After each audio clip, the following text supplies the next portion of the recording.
Well, good. It takes off. You said for the bar exam, they're pretty strict about what's happening. No, I got a new computer. It's very frustrating for me. I'll stop talking now. Well, But All right. So now the Noah story is one of the among other things. We can approach it from a couple of different angles. One of them is that it's one of the points where where there seem to be two completely parallel stories being told at the same time, right? So all right, let's look at we'll see what we got. Why is Noah chosen?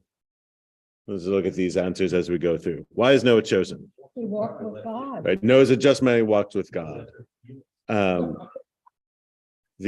Just man suggests not lesser of evils. Just man suggests just man. It's not, if somebody, that's not a lesser of. found grace in the eyes of the Lord. Right, yeah, so two parallel stories. One says found grace in the eyes of the Lord.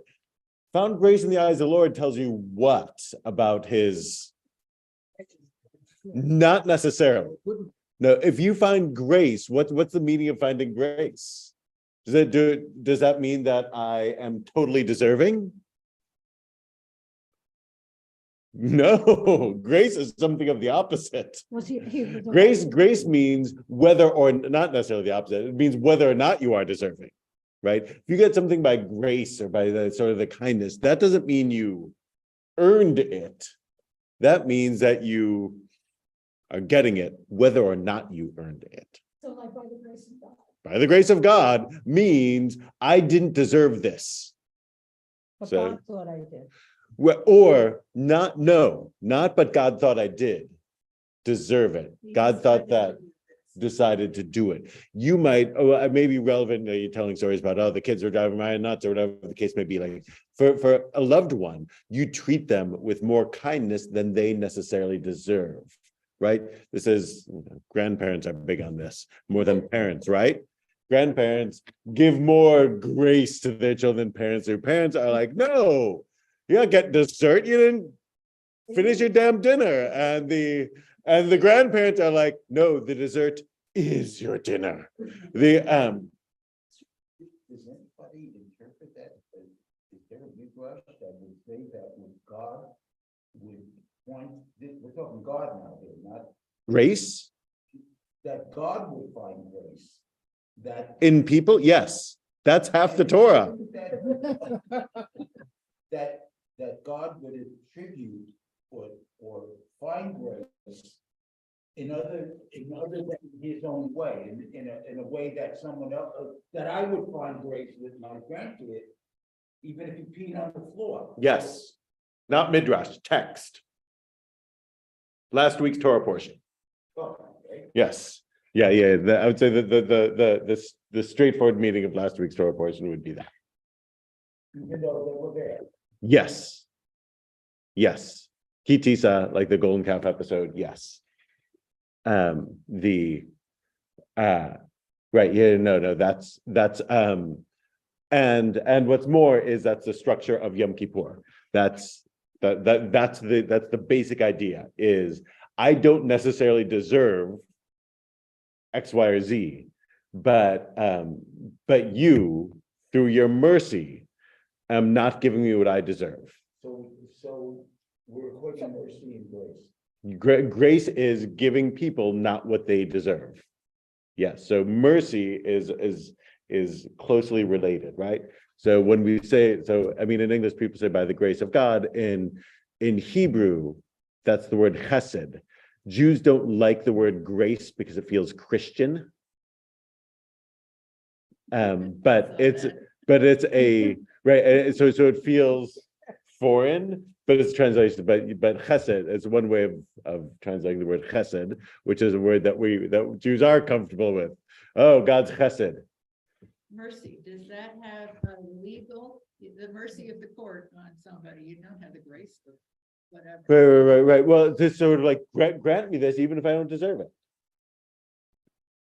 So So if you have, so there is a sense of that, like that's straightforward in the, that's straightforward, like throughout the Torah.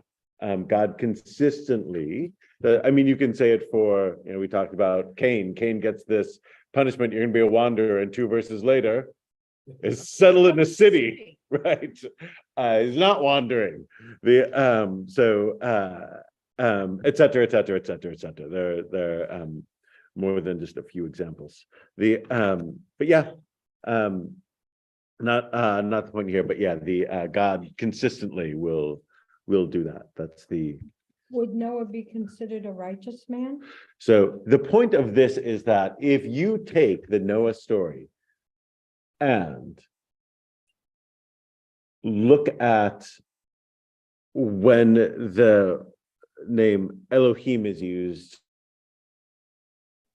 God, and when the name Yud-He Vav-He, Adonai, is used, usually translated as Lord, you can unzip it, pull apart, and have 2 complete stories. So each of you read a story, and neither group was like, this story doesn't make sense. You have a complete story of the entire flood, beginning to end. And they've been zipped together. So if you look at like the verse numbers on your sheet, the verses sort of will skip around a little bit, but like but it's just taking the Noah story as it appears in the Torah, and you can unzip it and have 2 complete stories that exist in that, and that normally you can't do. Meaning, I can't take a Shakespearean play or a novel by John Grisham or whoever, right? A John le Carre novel, and pull them and pull apart sentence by sentence and have 2 complete novels, right? That's not the way it works. Here I can. So Genesis 1 and 2. Rabbi, right, I'm saying that not just so Genesis 1 and 2, it's easy to pick out. In Genesis 1 and 2, I can read Genesis 1, and then I can read Genesis 2. Here, if you wanted to, so looking at this from a source critical perspective, his version. sources, they hold on a second, Richard. Like they've been, rather than existing side by side, they're zipped together, like they're interwoven like this. Yes, Richard. Wait a minute. I lost you. Here it is. Verse number 9, translated here is Noah, these are the generations of Noah. Noah was in his generations a man of righteousness and wholehearted. Noah walked with God. So he's very explicit that here it sounds like it's not grace. He deserved it. Yes. And I'm trying to find verse number 9 in what you sent us. I see verse number 8, and then it doesn't have verse number 9. That's exactly right. That's exactly what I'm talking about, which is to say that you can take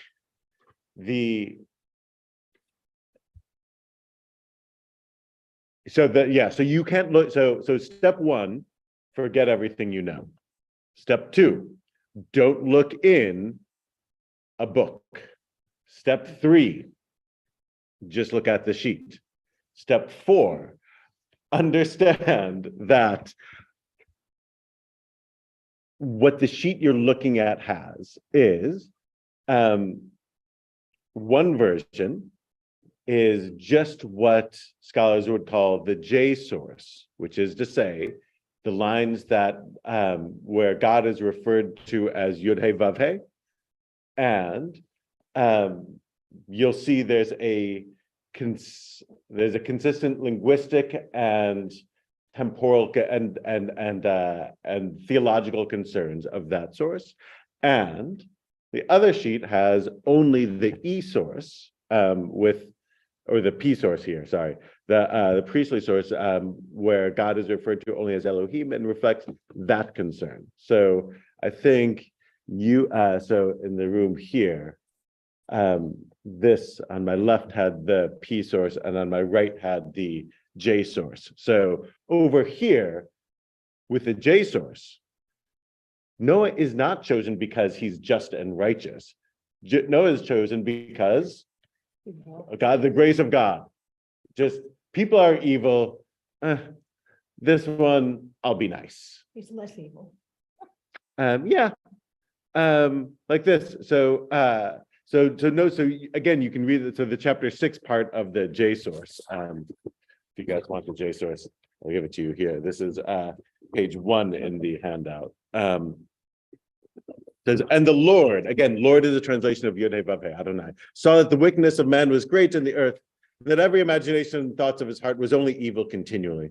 And the Lord repented that he had made man on the earth, and it grieved him at his heart. And the Lord said, I will destroy man from whom I have created in the face of the earth, both man and beast, and the creeping thing, the birds of the air, for I repent that I have made of them. And Noah found grace in the eyes of the Lord, right? There you have a straightforward, complete story. God repents. By the way, this is not also characteristic of the J source, as it were, which is God feels, and God is very anthropomorphic and very and very much like I was thinking the big Jew in the sky, right? It's like God has very anthropomorphic feelings. Like think of Genesis 2, right? When God is walking around in 3, where God walks around the garden and says, "What have you done?" Right? The God who walks around the garden says, "What have you done?" and regrets and feels bad and gets angry and all those sorts of things.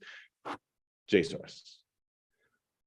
The God of Genesis 1, P source, who is above it all. Remember, who just speaks and it is very distant and isn't sort of like getting his hands dirty, so to speak, with people and getting upset and things like that. Distant, removed. That God isn't so isn't going to have emotions this same way. So so if you want to, you can look at the P source. We'll give a different vibe to how this goes, right? So that story will begin separately. Begins with chapter 9, with verse 9. Richard, what the verse that Richard wanted to cite. These are the generations of Noah. Noah is a just man and perfect in his generations, and Noah walked with God. Elohim, not Yud Heh Vav Heh, but Aleph Lamed Hey Yud Mem, right? Walked with God. And Noah fathered 3 sons, Shem, Ham, and Yafat. The earth was corrupt before God, and the earth was filled with violence. And God looked on the earth, and behold, it was corrupt, for all flesh had corrupted its way on the earth. And God said to Noah, the end of all flesh has come before me, for the earth is filled with violence through them. And behold, I will destroy them with the earth. Make an ark of gopher, pardon me? Above it all. It just looks down and says, I know what I'm going to do. I can give people what they deserve.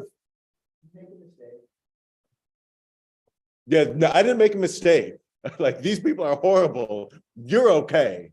I'm saving you. Everyone else is bad, right? So there's no grieved to my heart thing going on here.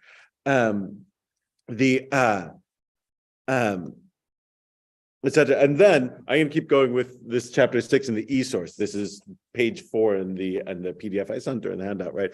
Forget page 4. It says, make an ark of gopher wood. The room you shall make in the ark, and you shall pitch it inside and outside with pitch. And this is the fashion by which you should make it. The length of the ark shall be 300 cubits, its breadth 50 cubits, its height 30 cubits. A window shall you make in the ark, and the cubits you shall finish it above. And the door of the ark you shall set it inside, with lower, second, and third stories you shall make it. And what is this God concerned with? Architecture. Everything is super, super precise. This is like giving a blueprint. By the way, what does the ark look like? Is it a big boat? As in every picture? No. It is not a big boat. It's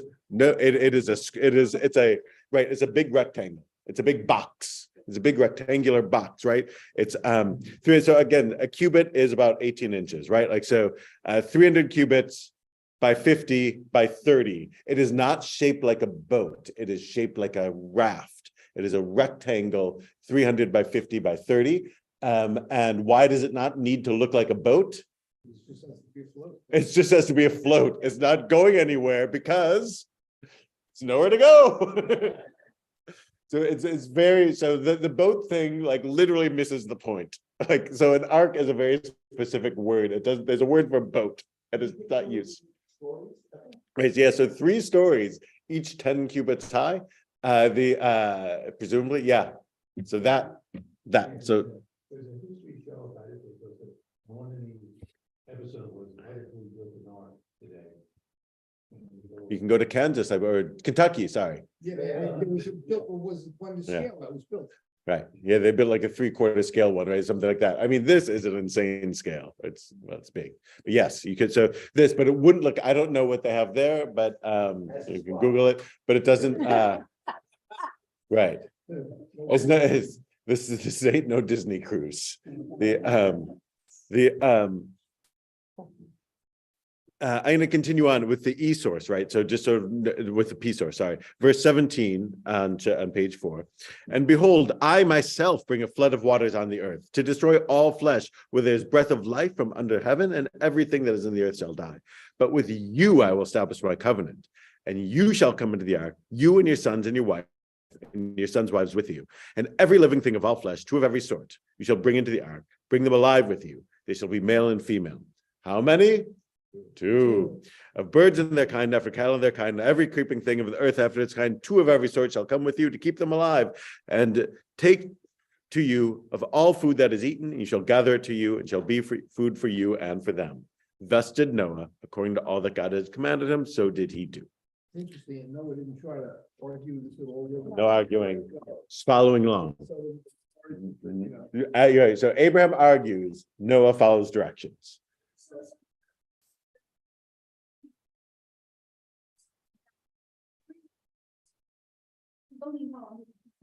That is exactly it. And it seemed, and Mrs. Noah And Mrs. Law. and his sons and his daughters-in-law. Some innocent people who don't have problems. The implication is no. The implication is no. Right, yeah. The implication is there aren't people who are worth saving. The implication is no.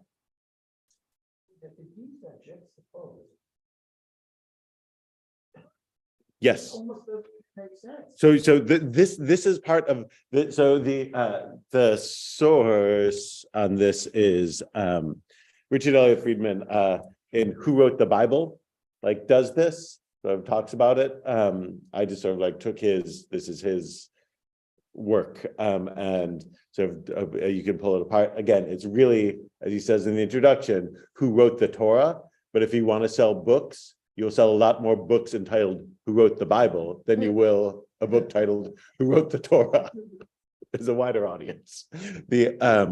And then his follow-up is the Bible sources revealed, which is color-coded. So it's like each source and like a different one's green and one's blue and one's sans serif and one's with serif and blah, blah, blah. So like that. So that's why I did this years ago and never actually was able to teach it. So but note this. So note that the P source is the source that you're going to find in places like this week's Parsha. Read this week's Torah portion, Va'ak El Pekude, and you will see concerns that reflect the same concern of the dude who wants an ark built 50 cubits by 30 by 30 cubits by 300 cubits and make a window 1 cubit by 1 cubit and bring it like that sort of thing. And if you read this week's Torah portion, you were here this morning, you're like, oh, I recognize this. This is the create a Mishkan, create your worship space, and I want it to be X cubits by Y cubits by Z cubits, and you're gonna make the curtains out of this, you can make the curtain rods out of this, and you're gonna make the curtain hangers out of this, and you're gonna cover it with this sort of fabric, and you have that sort of leather, and and everything would be super very precise. That's P source. That's this style, right? And then if you read last week's Torah portion, you have this interlude of the golden calf episode where God's all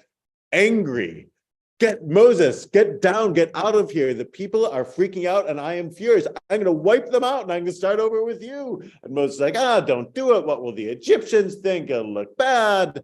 And God's like, okay, they deserve it, but I'll let them off this time by the grace of God. I'll let them off this time. All right, what are you going to do? Moses argues. Moses totally argues. No, it does not. Moses does argue, but the larger point for the sources here, just to zero in on that aspect, note like the difference in style. That story, the calf story, is typical of the J source, where God thinks, feels, gets angry, is overcome by mercy, and the concern of the story is much more emotional. I never get right brain and left brain right, but like whichever one is whichever one, that's going on here. Yep. Maybe similar time. Jay's probably older, meaning the anthropomorphic God is probably older than the priestly. Priestly can, everything's a guess.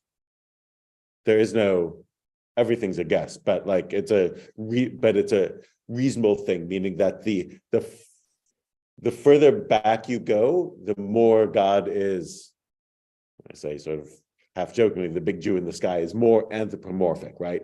The more anthropomorphic God is probably an earlier level of history of God walking around the garden and then getting angry and things like that, coming down on Mount Sinai, and then the God who's sort of more distant and a little more abstract reflects a different level where God is less angry, as it were, and more floating above it all.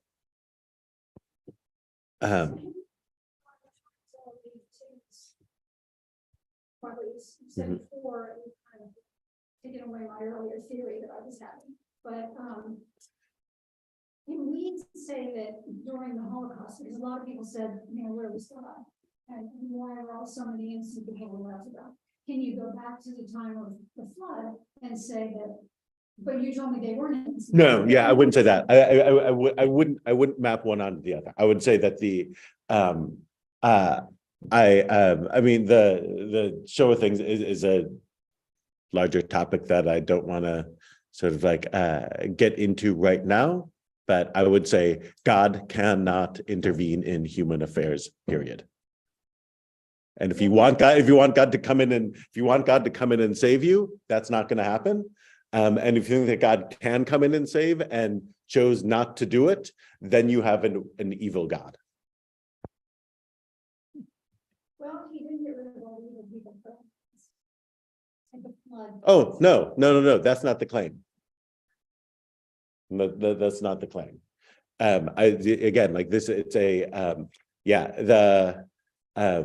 so the theodicy, which is what you're asking, why do bad things happen to good people? Is I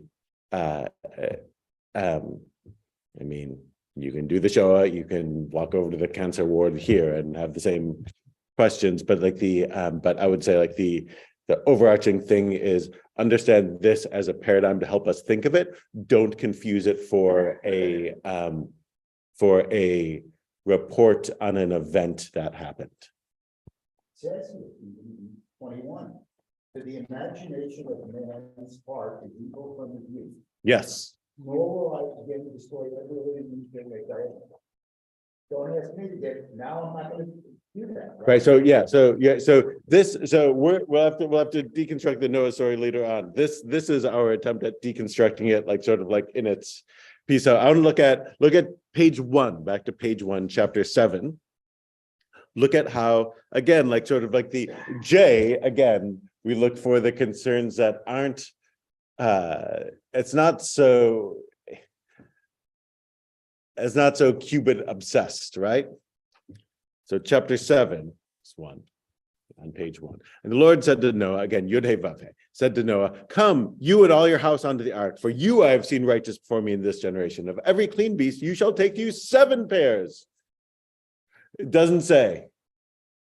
kosher is the short answer, but I will note that it doesn't say it is, but it seems to assume that Noah knows it.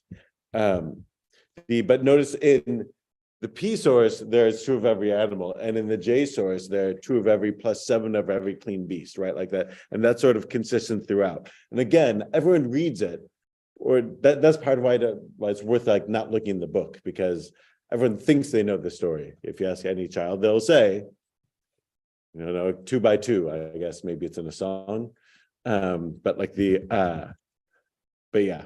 No. Every clean beast you shall take you 7 pairs, male and his female. By the way, the male and his female, and of the beasts that are not clean, 1 pair, the male and the female. The birds of the air also by 7 pairs of male and the female, to keep seed alive upon all the face of the earth. For another 7 days I will cause it to rain upon the earth 40 days and 40 nights, and every living substance I have made I will destroy from off the face of the earth. How long is the flood? The rain's going to be 40 days and 40 nights, right? Picture that's on it. So there's one picture of water covering the entire earth. Right? But the bird should be able to bail out of that, right? No, because there's nowhere for them to land. The fish bail out of it. But there's nowhere for the birds to land, which is the problem that pops up later on, right? Chapter, verse 13 here, there's a clue to what a clean beast might be. It says, no hope and all before, because every clean beast and every clean bird and also burnt offering. Correct. So they may be the type of animals that were to be sacrificed. Right. So the answer is yes. And again, meaning kosher. And again, he seems to know that, but it doesn't say it, meaning that we only know that because we've read forward. Meaning there's nothing like in the text here that would indicate that he knows that. Because it says clean beast, but then it's telling you what a clean beast is.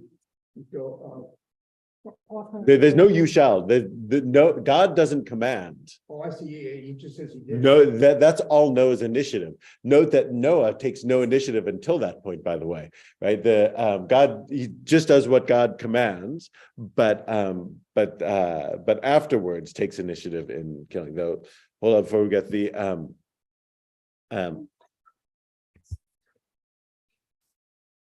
I mean, why? I write a letter and ask. God wanted them. There's, I guess I would say that there's no indication that the sole purpose of an animal, say, is to be eaten or sacrificed by people. Right? So the difference between clean and unclean is what can be eaten or sacrificed, or by Israel, even more specifically, or by whoever's in a covenant with God. Maybe it might be the way of putting it, however you want to put it, like that. But that's not the totality of what God's concern is, I guess. So, yeah.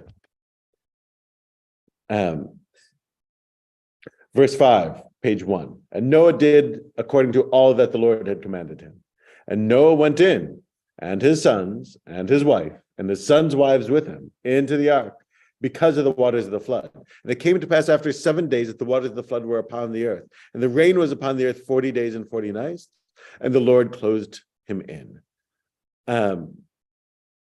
Pause there. That's another great sign. Like that's very J source. Remember, like the God who like loves and gets upset and cares. What does God do? Shuts the door for them. Like so, like that's so. Remember how God like made leather coats for Adam and Eve when they're kicked out of the garden, right? It's that's so like that God, to be like, make sure you guys are all tucked in there, all locked in tight. And flip to the other source then, right? So look at so that's through verse 16 there. Look at page 4, chapter 7, verse 6.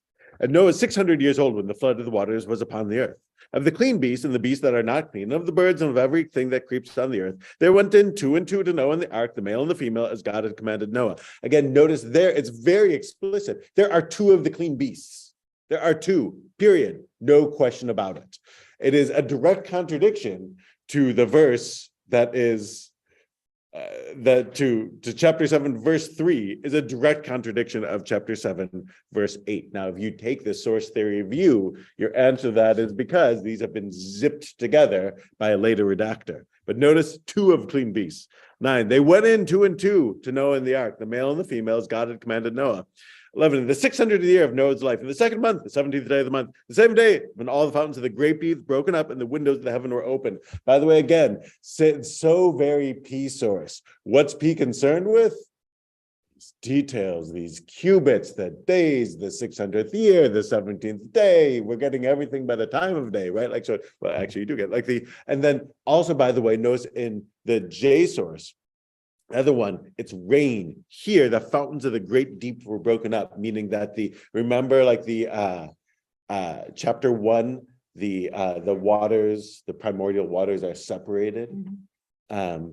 And there's a dome created essentially to hold back the waters above from the waters below. Here in the P source, the protection of those waters is being pierced, right? It's like all of the earth exists in a bubble, as it were. That's what happened in Genesis 1. All the primordial waters exist and they're pushed back, and God pushes them back to create dry land and atmosphere. And here God is like essentially puncturing it from above and below. It's not rain coming in, it's the primordial chaotic waters seeping back in, because God is reversing creation per chapter 1. In the other one, it's rain, which is just a lot more sort of prosaic. So you see sort of like, again, like the Genesis 1 and 2 different creation stories are consistently held by each source. The P source sees the earth as existing like in this bubble, as it were, and God is reversing it. And the J source doesn't seem necessarily to have that same cosmology. Rabbi? Yes. Can you, since I didn't have the text, can you read the reference to it's the primordial waters seeping back in as opposed to a great big rain like they're having in California? So right. So in chapter 7, verse 11, bottom of page 4, in the 600th year of Noah's life, in the 2nd month, the 17th day of the month, the same day, were all the fountains of the great deep broken up, and the windows of heaven were opened. Right? So again, that's chapter 1. God creates the rakia, the firmament, they usually translate, and separates the land from the waters. This is reversing that process, and almost very explicitly reversing that process. The fountains of the great deep broken up, and the windows of heaven were opened, right? God is opening the windows in the heaven, and those chaotic waters from Genesis 1:1 are pouring back in. Verse 13, page 5. In the same day entered Noah and Shem and Ham and Yafat, the sons of Noah, and Noah's wife, and the 3 wives of the son with them, into the ark. Why are we told that twice? Because we're having 2 parallel stories. They and every beast of its kind, and all the cattle after their kind, and every creeping thing that creeps on the earth after its kind, and every bird after its kind, and every bird of every sort. And they went to Noah into the ark, 2 and 2 of all flesh, where there is the breath of life. And those who went in, male and female of all flesh, as God had commanded him. And all flesh died that moved on the earth, both of bird and of cattle and of beast, and of every creeping thing that creeps on the earth, and every man. And the waters prevailed upon the earth 150 days. Now, notice in this version, they're not concerned with like God tucking Noah in. I don't know, he figures that he figured out how to like a rope onto the door and like pull it shut or something like that, right? He had a system for getting the ark door closed. We're not so concerned about the gangplank or whatever. It's a different thing. And notice that the water here is coming from a different source. It's not 40 days and 40 nights of rain. It's water pouring in. And it's on the earth for 150 days.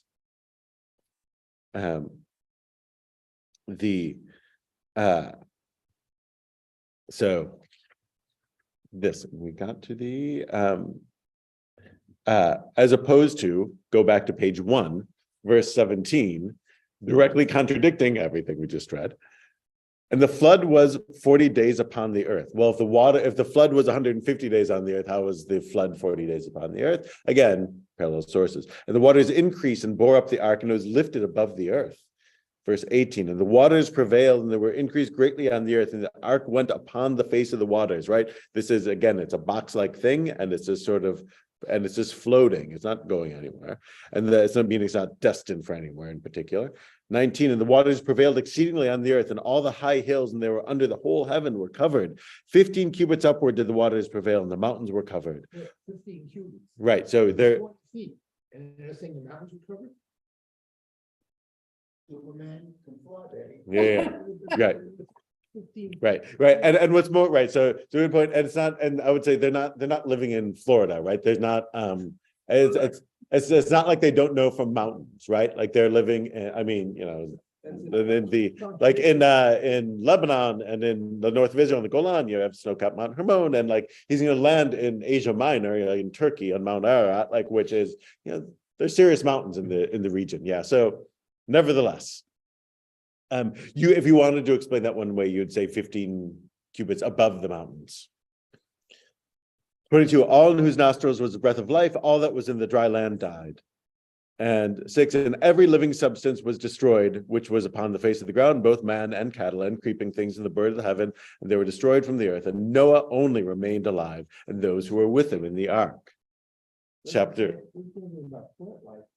Correct. Yeah. They seem unconcerned with plant life, which also would have been washed out. Page 2, chapter 8, verse 2. And the rain continued, and the rain from heaven was restrained. Again, in this version, it's rain rather than primordial chaotic water. And the waters were turned from off the earth continually. And it came to pass at the end of 40 days that Noah opened the window of the ark which he had made, and sent forth a dove from him to see if the waters were abated from the face of the ground. But the dove found no rest for the sole of its foot, and she returned to him in the ark, for the waters were on the face of the whole earth, that he put up at his hand, and took her and pulled her into the ark. And he stayed yet other 7 days, and again he sent forth the dove from the ark. And the dove came into him in the evening, and lo, in her mouth was an olive leaf plucked off. So Noah knew that the waters were abated from off the earth, right? Like low enough so that he can get from a tree. And he stayed yet another 7 days and set forth the dove, which did not turn back to him anymore. Right. Yeah. So yeah, right. Do the math. Right. The 40 plus 7, and then another 7. It seems that he stays, right? Like and Noah removed the covering of the ark and looked, and behold, the face of the ground was dry. And Noah built an altar to the Lord, and took of every clean beast and every clean bird, and offered burnt offerings on the altar. And the Lord smelled the pleasing odor. Again, this is our anthropomorphic. This is our anthropomorphic God, right? Like where like God like does like feels and gets angry and upset and closes them in and walks in the garden. God now is smelling. And the Lord said in his heart, I will not again curse the ground anymore for man's sake, for the imagination of man's heart is evil from his youth, nor will I again destroy every living thing as I have done. While the earth remains, seed time and harvest, cold and heat, summer and winter, day and night shall not cease. Right. Or remained, right? That there's a stick to take off, right? I want to just quick wrap up then with chapter 8, and it's trying to do this as quickly as possible. And God remembered chapter 8 on page 5. Verse 1, and God remembered Noah and every living thing, and all the cattle was with him in the ark, and God made a wind pass over the earth, and the waters subsided. Again, totally different version as opposed to just doing God, the wind, the fountains of the deep and the windows of the heaven were stopped.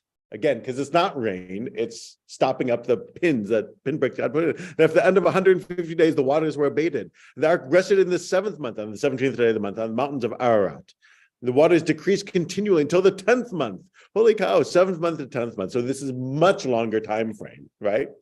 And the 10th month, on the 1st day of the month, when the tops of the mountains were seen, and he sent forth a raven, which went forth to and fro until the waters were dried up from the earth. And it came to pass on the 601st year, in the 1st month, the 1st day of the month, waters were dried up from the earth. And the 2nd month, on the 27th day of the month, was the earth dried. And God spoke to Noah, saying, go out from the ark, you and your sons' wives with you. Bring you everything that is with you of all flesh, both of bird and of cattle and every creeping thing that creeps on the earth, that they may breed abundantly on the earth and be fruitful and multiply upon the earth.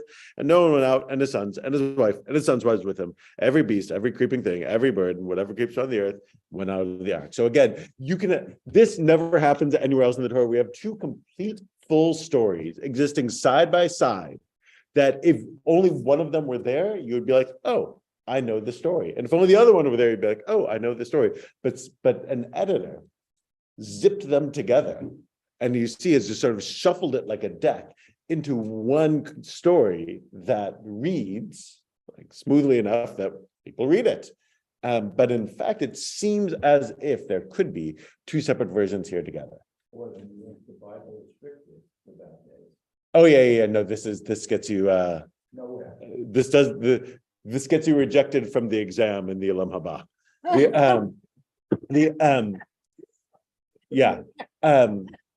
But I would say, and we have to wrap up, but I would say that like part of this is the Beatles are better than Wings or the Plastic Ono Band. Meaning that each story on its own like brings something, but the combination of the multiple ideas of God creates a certain magic that's not there in any one version. It's a combination of like the sort of strictness of one and the emotion of the other that makes something that's a little bit again, I think the best example is better than John or Paul on their own, or John and Paul together. Let's go, just bring it.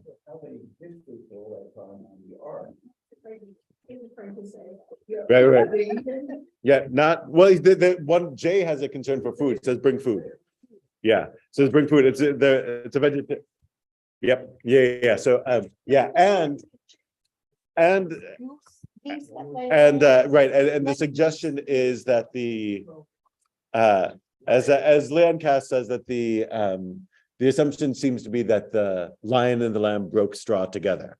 Right, that not only are they coexist, not only they have enough to eat, but they're not eating each other. Right. It's a good dairy restaurant. It was a right. It was a right. It was a vegan operation. Eggs, no, not me. Yeah, it was again because especially in the P version, if there's two of every kind, there's no wiggle room. I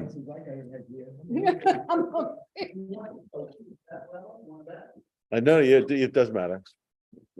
Yeah, so this is an example. Like when people say like that there are two sources, it's not just like, oh, this name is here, this name is here. Like there's a complete feel. Like you can see like the type of concerns that the author has, and they're different. All that detail is, in one version and not in the other. I've gone. Interesting.